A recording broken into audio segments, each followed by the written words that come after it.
আমরা এই ধানমন্ডি 32 ভেঙেই আমরা চলে যাব। টিয়ার গ্যাস মারতেছে, লাঠিচার্জ করা হচ্ছে কেন? আমাদের লক্ষ্য আজকে ফ্যাসিবাদের আস্তানা ঘুরিয়ে দেব।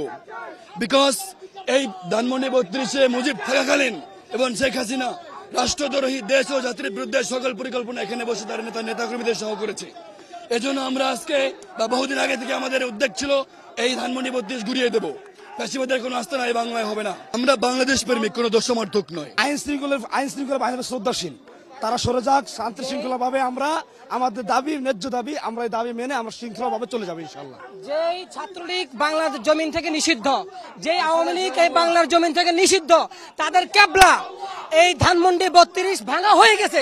তারপরে কোনো অবশিষ্টাংশ রাখা হলো এবং অবশিষ্টাংশ যখন ছাত্র জনতা ভাঙতে আসলো, পুলিশ আমাদের ভাইদেরকে আহত করছে।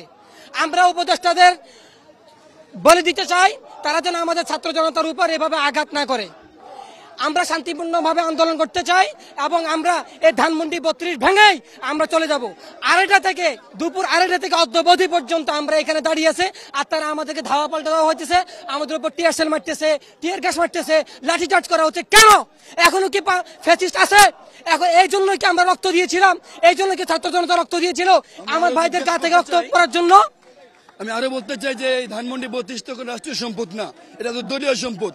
এই দলীয় সম্পদ ফ্যাসিবাদের আস্তানা কেন? আমাদের রাষ্ট্রীয় সম্পদ সেনাবাহিনী, পুলিশ, বিজিবি তারা ছাত্র জনতার ছত্রভঙ্গ করতে এখন কিন্তু আমরা দেখতে পাচ্ছি যে এই সেনাবাহিনী দাঁড়িয়ে আছে এবং পাশেই কিন্তু পুলিশ দাঁড়িয়ে আছে এবং পুলিশের পাশাপাশি কিন্তু আমরা র্যাবকেও দেখছি, র্যাব সদস্যরাও কিন্তু এখানে আছে।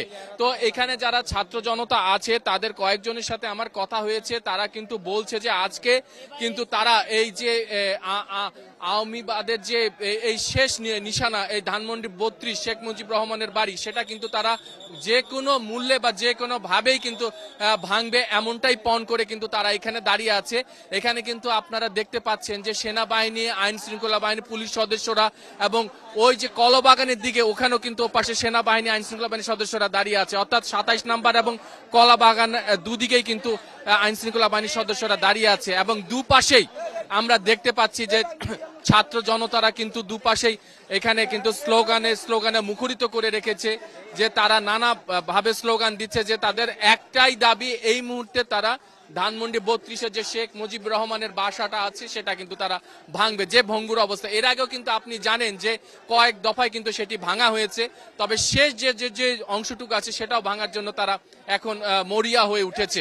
এবং আমরা দেখতে পাচ্ছি যে এখানে কিন্তু কিছু মুহূর্ত পর পর সাউন্ড গ্রেনেড এবং টিয়ার সেল নিক্ষেপ করা হচ্ছে এবং সেনাবাহিনীর পক্ষ থেকে, পুলিশের পক্ষ থেকে বারবারই বলা হচ্ছে যে এখানে যে ছাত্র জনতারা জড়ো হয়েছে তাদেরকে কিন্তু বলা যে এখানে ছত্রভঙ্গ করে দিতে।